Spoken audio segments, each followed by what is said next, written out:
नमस्कार दोस्तों, चैनल में आपका फिर से स्वागत है। मुझे आशा है कि आप सभी अच्छे होंगे। आज मैं आप लोगों के लिए कुछ हाईवे हॉरर या असाधारण कहानियां लेकर आया हूं। मुझे आशा है कि आप इसका आनंद लेंगे। तो बिना किसी देरी के शुरू करते हैं हमारी पहली कहानी। रात का समय था। एक लंबा और सुनसान हाईवे।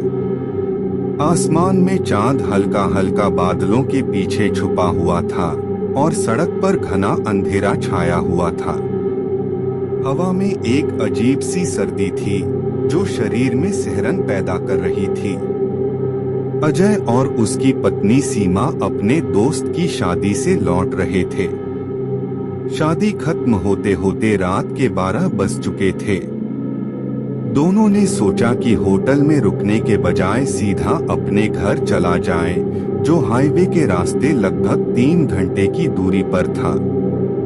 लेकिन उन्हें क्या पता था कि यह सफर उनकी जिंदगी का सबसे खौफनाक सफर बन जाएगा।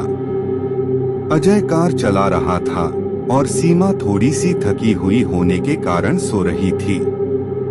हाईवे पर सिर्फ उनकी कार थी और कोई दूसरी गाड़ी नजर नहीं आ रही थी। सड़कों पर अंधेरा और सन्नाटा ऐसा था कि अगर कुछ भी अचानक से दिखाई दे जाए तो दिल धड़कना बंद कर दे। करीब आधा घंटा गाड़ी चलाने के बाद अजय ने देखा कि आगे सड़क किनारे एक सफेद साड़ी पहनी हुई औरत खड़ी थी। उसने सोचा शायद कोई मुसाफिर होगी जिसे मदद की जरूरत हो। उसने कार धीमी की, लेकिन सीमा ने उसे रोकते हुए कहा, इतनी रात को किसी अनजान को क्यों बिठाना? यहाँ कुछ ठीक नहीं लग रहा। अजय ने थोड़ा सोचा और फिर गाड़ी तेज कर दी, लेकिन जैसे ही वे उस औरत के पास से गुजरे, सीमा की नजर उस औरत के चेहरे पर पड़ी। उस औरत के चेहरे पर एक अजीब सी मुस्कान थी जो उसे सीधे देख रही थी। सीमा का दिल जोर जोर से धड़कने लगा, लेकिन उसने कुछ नहीं कहा और आंखें बंद कर ली। कुछ मिनटों बाद अजय ने महसूस किया कि वह औरत कार के पीछे दौड़ रही है। उसने पहले तो सोचा कि शायद उसका भ्रम है, लेकिन जब उसने रियर मिरर में देखा तो वाकई वह औरत उनकी गाड़ी के पीछे दौड़ रही थी। उसकी आंखें चौड़ी और लाल थीं, और वह इतनी तेजी से भाग रही थी जैसे हवा से भी तेज। अजय ने सीमा को जगाया और कहा, सीमा देखो, वह औरत हमारी गाड़ी के पीछे भाग रही है। सीमा ने पीछे देखा और उसकी आंखों में डर साफ दिखने लगा।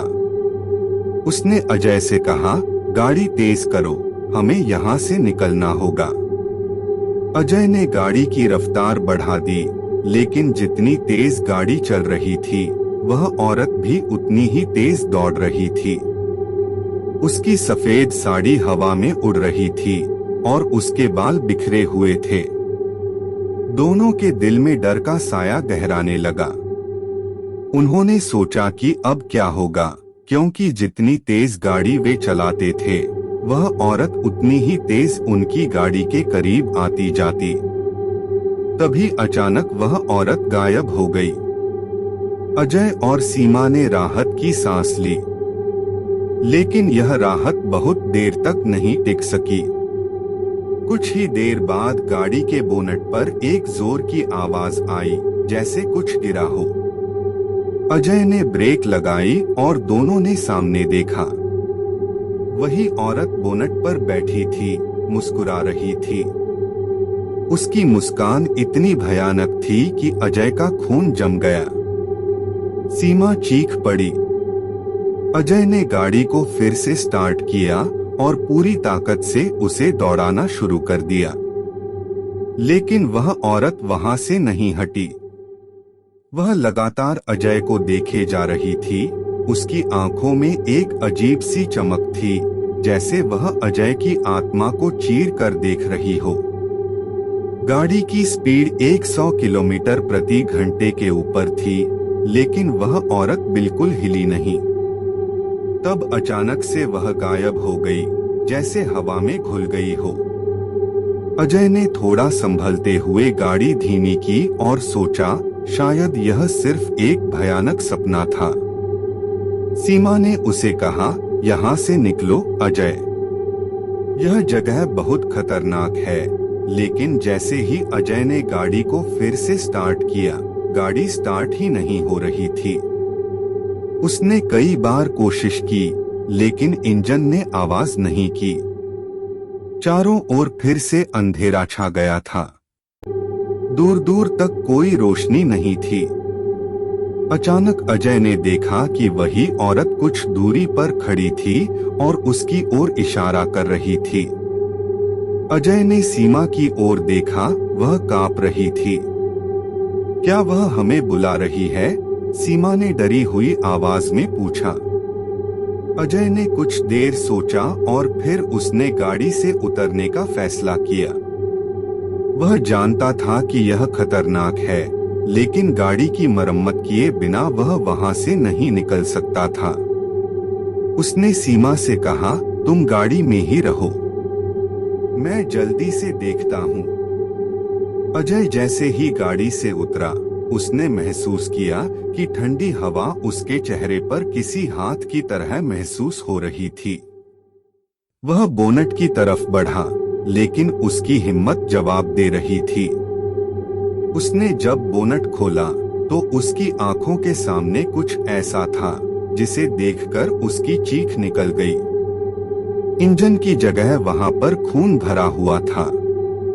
उसकी पीठ ठंडी हो गई और जैसे ही उसने पीछे मुड़कर देखा, वह औरत बिल्कुल उसके सामने खड़ी थी। उसकी आंखों में गुस्सा और दर्द की आग जल रही थी। तुम्हें यहाँ नहीं आना चाहिए था, वह फुसफुसाई। उसकी आवाज हवा में गूंजने लगी। अजय ने भागने की कोशिश की, लेकिन उसके पैर जैसे जमीन में धंस गए थे। उसकी आंखों में अंधेरा छा गया। सीमा ने जब देखा कि अजय की हालत खराब हो रही है, तो उसने हिम्मत जुटाकर गाड़ी से बाहर आ गई। उसने चिल्लाकर कहा, अजय, गाड़ी में वापस आओ, लेकिन अजय ने कोई प्रतिक्रिया नहीं दी। सीमा ने औरत को देखा और उसके पास जाकर कहा, तुम्हें क्या चाहिए? उस औरत ने बिना किसी भावना के कहा, मुझे मेरी शांति चाहिए। उसने अपनी कहानी बताई कि वह भी इसी हाईवे पर एक हादसे में मारी गई थी और अब उसकी आत्मा यहाँ फंसी हुई है। वह चाहती थी कि उसकी आत्मा को मुक्ति मिले। सीमा ने समझाया, हम तुम्हारी मदद करेंगे, लेकिन पहले हमें यहाँ से जाने दो। औरत ने कुछ सोचा और फिर उसने अपना हाथ बढ़ाया। जैसे ही सीमा ने उसका हाथ पकड़ा, एक ठंडी लहर उसकी नसों में दौड़ गई। लेकिन औरत ने धीरे धीरे गायब होना शुरू कर दिया। उसकी मुस्कान अब भयावह नहीं, बल्कि शांतिपूर्ण थी। कुछ ही पलों में वह गायब हो गई और उसी क्षण गाड़ी का इंजन स्टार्ट हो गया। अजय को होश आया और वह सीधा गाड़ी की ओर दौड़ा। दोनों बिना कुछ बोले गाड़ी में बैठे और पूरी स्पीड से वहां से निकल गए। जब वे सुरक्षित अपने घर पहुंचे, तो उन्होंने राहत की सांस ली। लेकिन वह रात हमेशा उनकी यादों में जिंदा रही। कभी कभी जब वे अकेले होते, तो उन्हें लगता कि वह औरत अब भी उनकी निगरानी कर रही है, लेकिन इस बार शांति और कृतज्ञता के साथ। यह कहानी एक अजीब और खौफनाक रात की है, जो एक सुनसान हाईवे पर घटित हुई थी।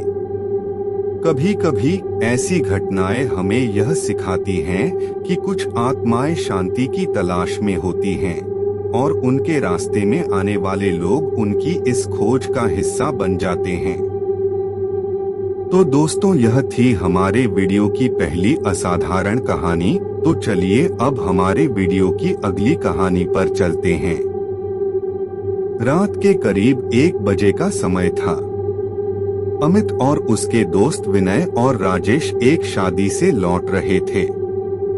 शादी शहर के बाहरी इलाके में थी और उन्हें अपने घर लौटने के लिए लगभग 3 घंटे की ड्राइव करनी थी। अमित ड्राइव कर रहा था और बाकी दोनों दोस्त पिछली सीट पर बैठे थे।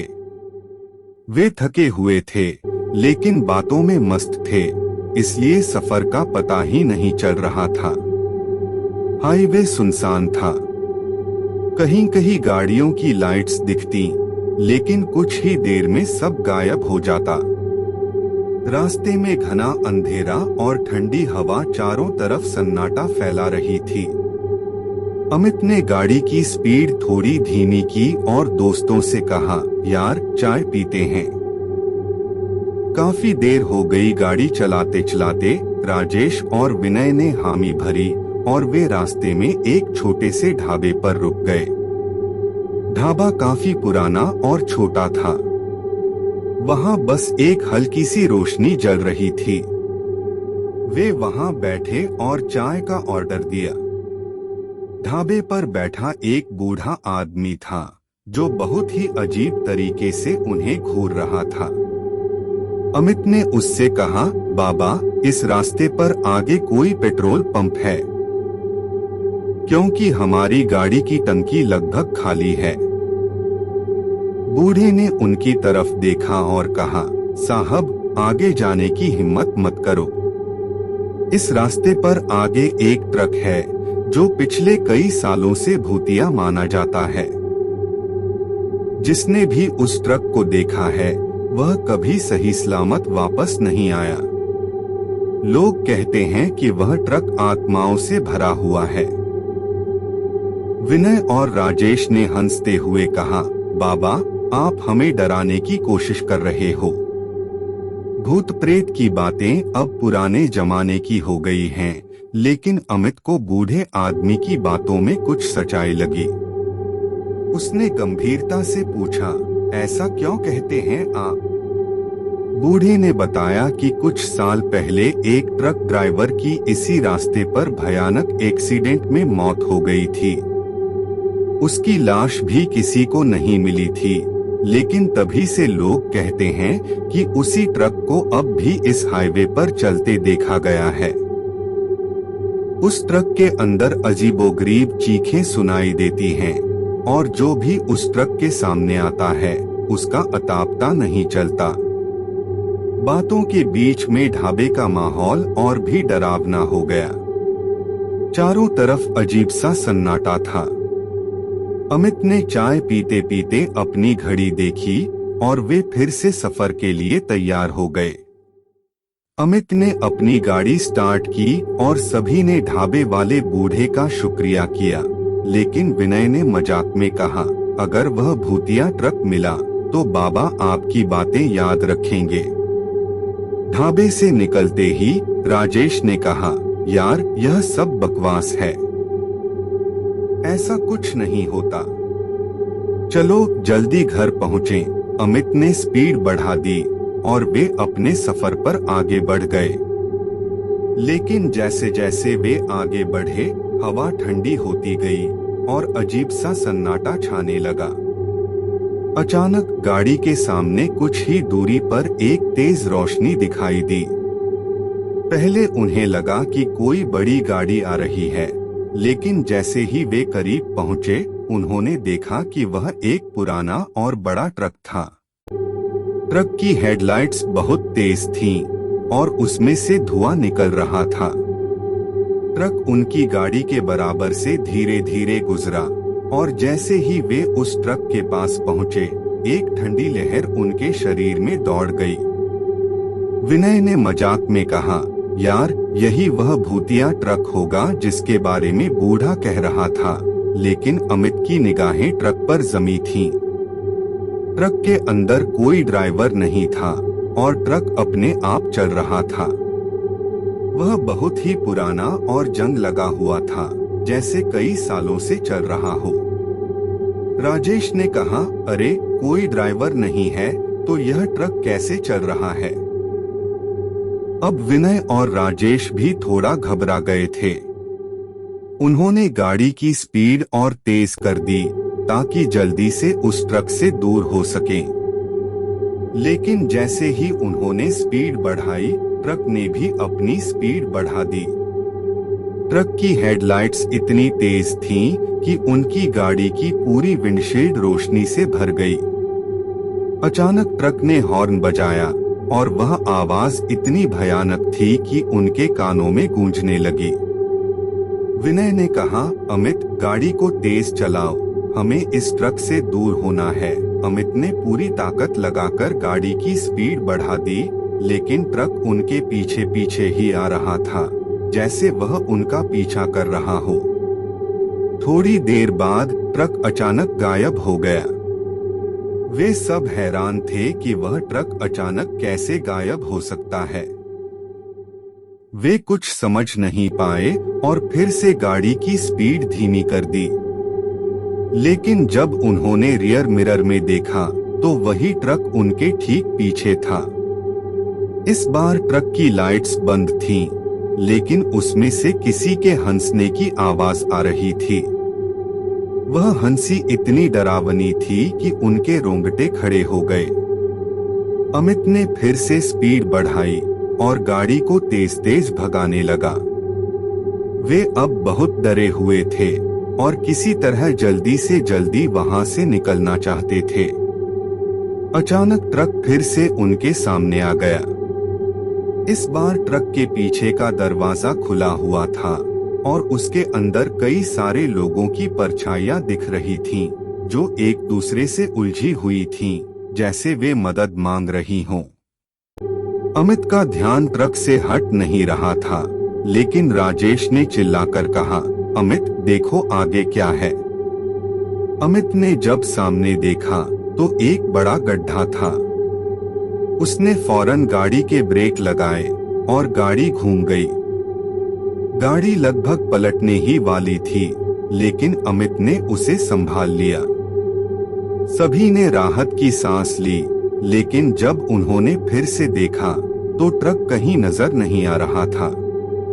तीनों दोस्तों ने एक दूसरे की ओर देखा और बिना कुछ कहे गाड़ी स्टार्ट की। वे जान चुके थे कि उस बूढ़े आदमी ने झूठ नहीं कहा था। उस भूतिया ट्रक की सच्चाई अब उनके सामने थी।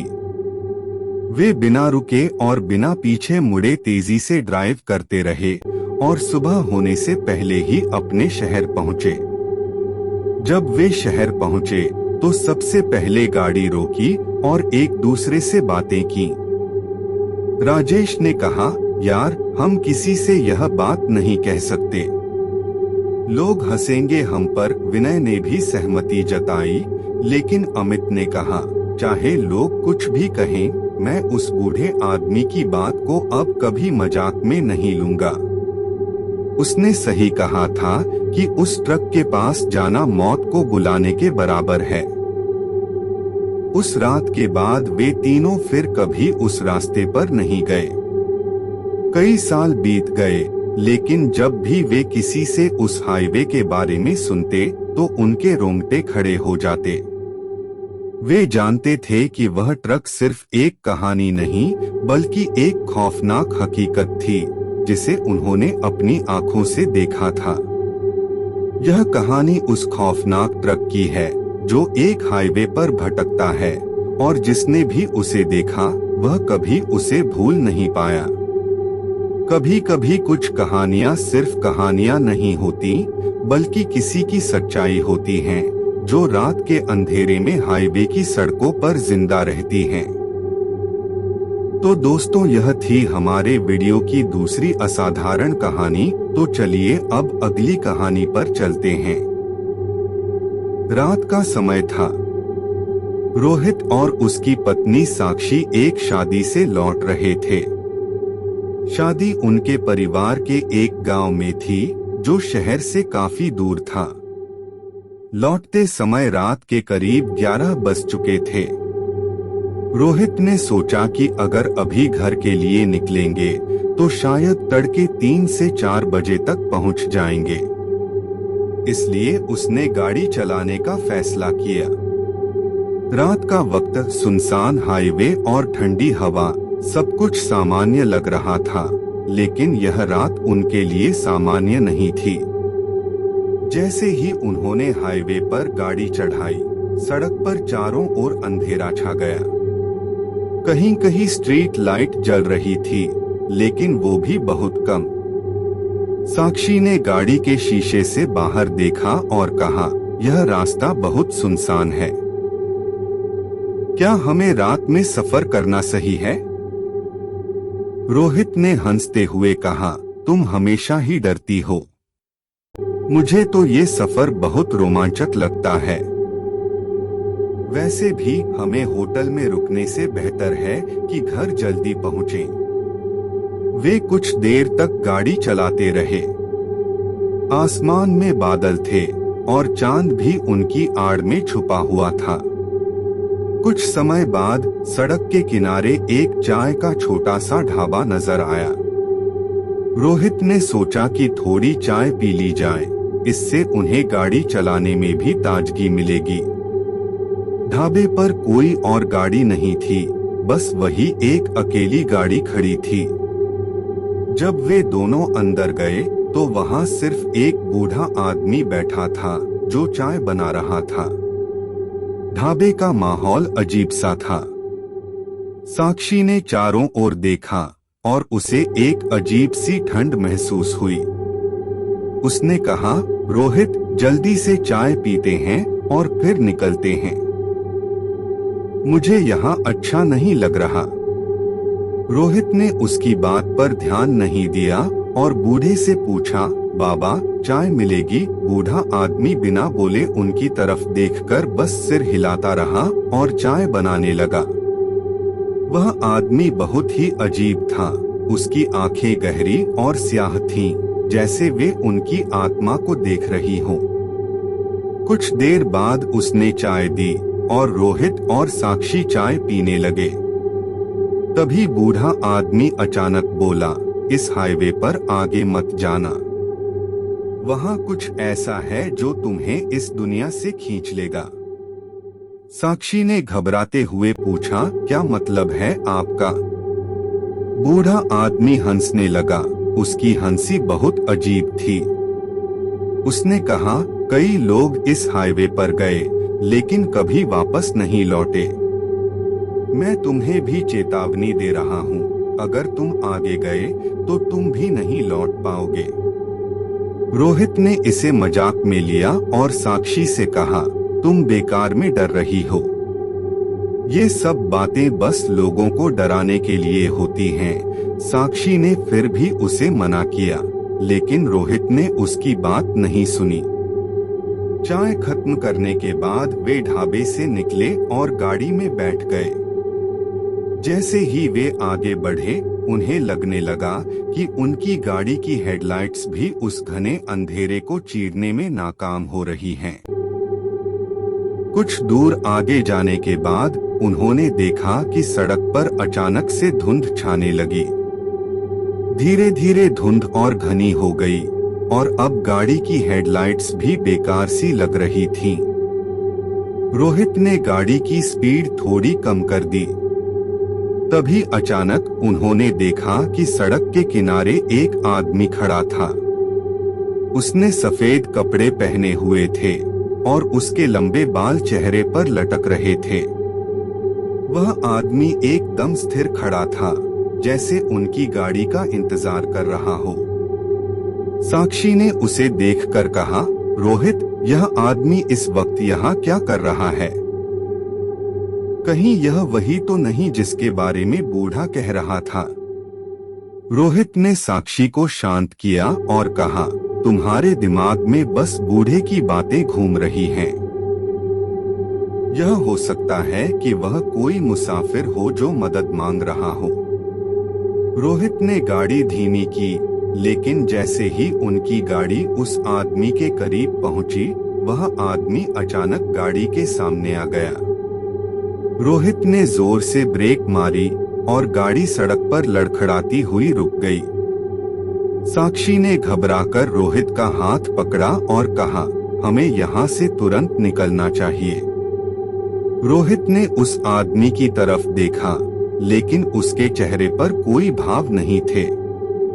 उसकी आंखें सीधी रोहित की तरफ देख रही थीं, और उनमें एक अजीब सा खालीपन था। अचानक वह आदमी रोहित की खिड़की के पास आ गया और धीरे धीरे खिड़की पर थपथपाने लगा। उसकी उंगलियों की आवाज गाड़ी के अंदर गूंज रही थी। साक्षी का दिल जोर से धड़कने लगा। उसने रोहित से कहा, खिड़की मत खोलो। लेकिन रोहित ने खिड़की खोली और पूछा, तुम्हें क्या चाहिए? उस आदमी ने बिना कुछ कहे बस रोहित को घूरा। उसके बाद वह धीरे धीरे पीछे हटने लगा और गाड़ी की छत की ओर इशारा किया। रोहित और साक्षी दोनों ने छत की तरफ देखा, लेकिन वहां कुछ भी नहीं था। जब वे फिर से उस आदमी की तरफ मुड़े तो वह गायब हो चुका था। साक्षी ने कहा, यह सब बहुत अजीब है। मुझे डर लग रहा है रोहित, हमें यहाँ से जाना चाहिए। रोहित ने गाड़ी स्टार्ट की और आगे बढ़ने लगे। लेकिन जैसे ही वे आगे बढ़े, उन्हें लगा कि गाड़ी में किसी ने पीछे की सीट पर बैठने की कोशिश की हो। उन्होंने शीशे में देखा, लेकिन वहां कोई नहीं था। अचानक गाड़ी का इंजन बंद हो गया और चारों ओर घना अंधेरा छा गया। साक्षी ने रोहित से कहा, गाड़ी क्यों बंद हो गई? रोहित ने कई बार कोशिश की, लेकिन इंजन स्टार्ट नहीं हो रहा था। तभी उन्होंने देखा कि सड़क पर एक धुंधली परछाई धीरे धीरे उनकी गाड़ी की तरफ बढ़ रही है। परछाई धीरे धीरे गाड़ी के पास आई और गाड़ी के चारों तरफ घूमने लगी, जैसे कोई शिकार को घेरे हुए हो। साक्षी ने रोहित का हाथ जोर से पकड़ लिया और बोली, रोहित, हमें यहाँ से भागना है, कुछ भी करके। रोहित ने आखिरी कोशिश की और इस बार गाड़ी स्टार्ट हो गई। उन्होंने पूरी ताकत से एक्सीलरेटर दबाया और गाड़ी तेजी से आगे बढ़ाई। लेकिन धुंध और घनी होती गई और अब गाड़ी का रास्ता साफ नजर नहीं आ रहा था। कुछ देर बाद उन्होंने देखा कि सड़क पर एक ट्रक खड़ा था और उसके चारों ओर अजीब सी लाइट्स जल रही थीं।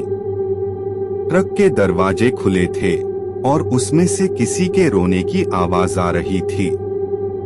रोहित ने गाड़ी रोकी और देखा कि ट्रक के अंदर एक औरत बैठी थी जो लगातार रो रही थी।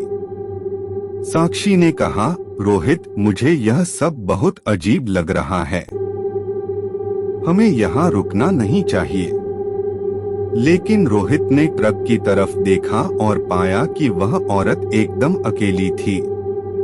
उसने उससे पूछा, आप यहाँ क्या कर रही हैं? औरत ने रोते रोते कहा, मुझे घर जाना है, पर मैं यहाँ से नहीं निकल सकती। आप मुझे मदद कर सकते हैं? रोहित को लगा कि शायद वह कोई हादसे की शिकार औरत होगी, इसलिए उसने साक्षी की बात अनसुनी करते हुए उससे कहा, ठीक है, आप हमारे साथ चल सकती हैं। जैसे ही वह औरत ट्रक से उतरकर उनकी गाड़ी की तरफ बढ़ी, उसके पैरों से खून बह रहा था और उसकी चाल अजीब थी। साक्षी ने डरते हुए रोहित से कहा, यह औरत सामान्य नहीं है रोहित, हमें यहाँ से निकलना चाहिए। लेकिन तब तक वह औरत गाड़ी के पास पहुँच चुकी थी और उसने खिड़की पर अपना हाथ रखा। उसकी आंखें लाल थीं और वह धीरे धीरे मुस्कुरा रही थी। उसने कहा, तुम मेरी मदद नहीं कर सकते क्योंकि तुम खुद यहाँ से कभी वापस नहीं जा पाओगे। रोहित और साक्षी के चेहरे पर खौफ साफ झलक रहा था। रोहित ने तुरंत गाड़ी को पीछे मोड़ा और तेजी से वहां से भागने की कोशिश की। वे तेजी से पीछे मुड़े और गाड़ी को बिना रुके चलाते रहे। कुछ ही देर में धुंध कम होने लगी और आसमान में थोड़ी थोड़ी रोशनी आने लगी। वे अब तेजी से शहर की ओर जा रहे थे। लेकिन जब उन्होंने पीछे मुड़कर देखा तो वह ट्रक, वह आदमी और वह औरत कहीं नहीं थे। साक्षी ने थकी हुई आवाज में कहा, हमने जो देखा वह सच था या बस एक भयानक सपना? रोहित ने कहा, मुझे नहीं पता, लेकिन मैं इस हाईवे पर कभी लौटकर नहीं आऊंगा। यह रास्ता हमें मौत की ओर खींच रहा था। वे जल्दी ही अपने घर पहुंच गए, लेकिन उस रात का अनुभव उन्हें कभी नहीं भूल सका। कई महीनों तक वे उस घटना के बारे में सोचते रहे, और जब भी किसी से उस सुनसान हाईवे का जिक्र होता, वे बस चुप हो जाते। उन्हें पता था कि वे उस रात कुछ ऐसा देख चुके थे जो उनकी जिंदगी को हमेशा के लिए बदल चुका था। तो दोस्तों, यह थी हमारी वीडियो की तीसरी और आखिरी असाधारण कहानी। मुझे उम्मीद है कि आपको वीडियो पसंद आएगा। मैं आपसे जल्द ही अगले वीडियो में मिलूंगा। तब तक अपना ख्याल रखें। नमस्ते।